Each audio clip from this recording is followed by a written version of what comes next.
Shalom, saudaraku yang dikasihi Tuhan. Apa kabar? Pada hari ini kita tetap akan belajar mengenai Abraham dan kehidupannya dan keluarganya. Yang hari ini kita minta, atau saya minta kepada saudara untuk kita baca di dalam Kejadian pasal 17 ayat 1 sampai 7. Saya akan bacakan demikian firman Tuhan. Ketika Abram berumur 99 tahun, maka Tuhan menampakkan diri kepada Abram dan berfirman kepadanya, "Akulah Allah yang Maha Kuasa, hiduplah di hadapanku dengan tidak bercela."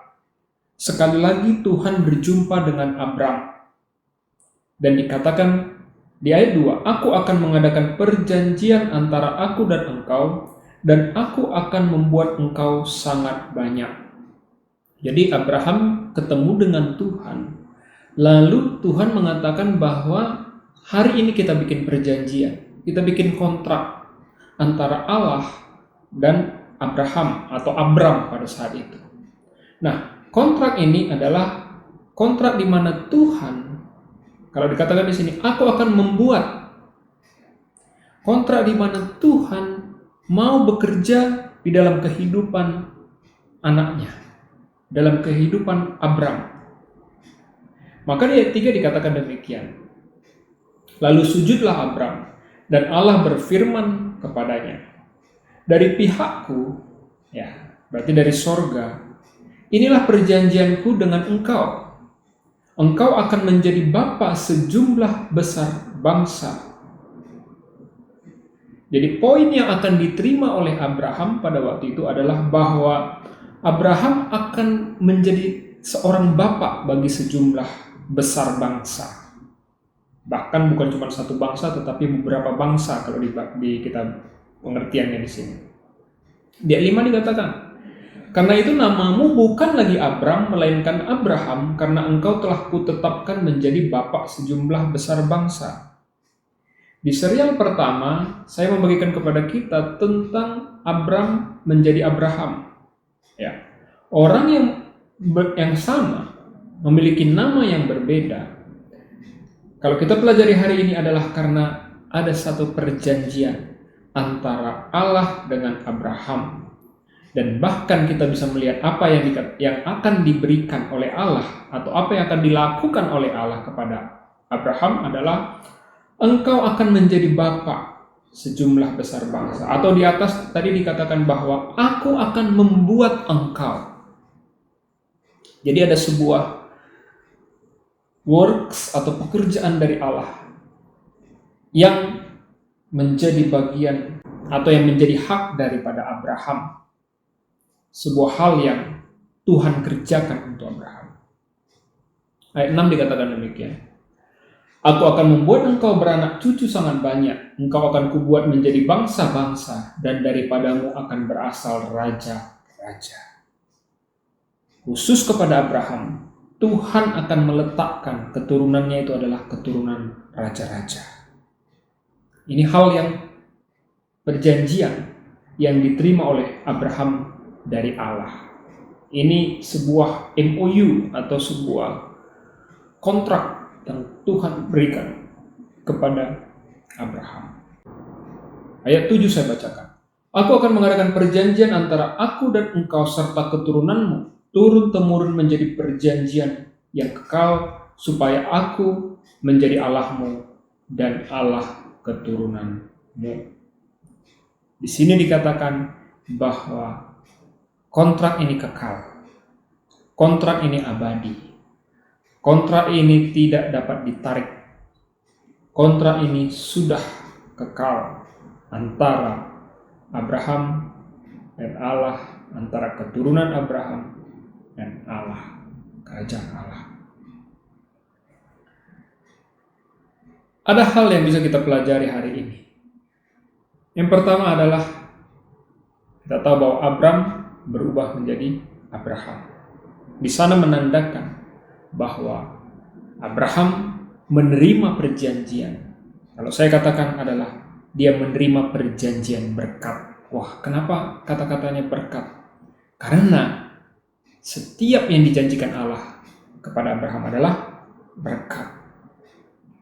Maka saya bisa katakan, definisi dari perjanjian berkat adalah orang yang sudah terikat kontrak secara kekal untuk menerima berkat-berkat duniawi dan berkat-berkat ilahi. Abraham sudah menandatangani kontrak ini dan seluruh keturunannya. Dan dengan kata lain, kita adalah anak-anak Abraham. Secara rohani juga menerima berkat yang sama. Nah, pertanyaan begini, bagaimana kehidupan orang yang hidup di dalam perjanjian berkat? Atau bagaimana kehidupan orang perjanjian? Kita bilang kita sekarang adalah orang perjanjian, orang yang sudah dikontrak. Bagaimana? Di sini saya bagikan ada dua. Yang pertama adalah kita punya hak dan kewajiban.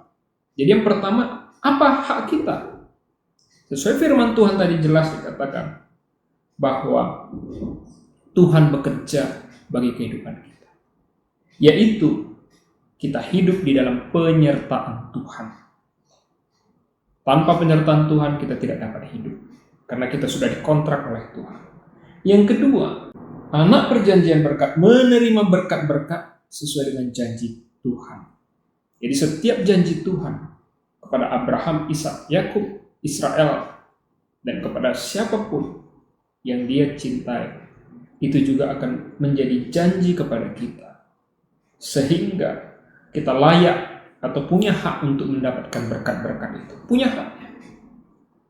Dan hak kita adalah diangkat menjadi anak-anak Allah. Jadi, orang yang hidup dalam perjanjian berkat, haknya sangat jelas. Termasuk juga adalah kehidupan yang kekal. Kita hidup dalam penyertaan Tuhan, kita dapat berhak mendapatkan janji-janji Tuhan, dan kita menerima kehidupan yang kekal sebagai anak-anak Allah. Selain hak, tentu juga ada kewajiban. Jadi waktu kita menerima berkat, waktu kita menerima perjanjian berkat atau kontrak berkat tadi, kita bukan hanya menerima hak saja, tetapi kita harus melakukan kewajiban. Di sini saya catatkan kewajiban-kewajiban anak-anak perjanjian adalah, yang pertama itu menyembah Allah dalam roh dan kebenaran. Kita menjadi orang yang menyembah Tuhan. Kita adalah penyembah Allah. Kalau hidup di dalam penyembahan kepada Allah, tentunya yang terpenting dalam kehidupan kita adalah Allah.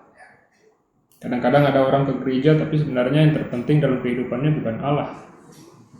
Tetapi orang yang hidup dalam perjanjian berkat, seharusnya, seyogyanya, dia adalah penyembah Allah.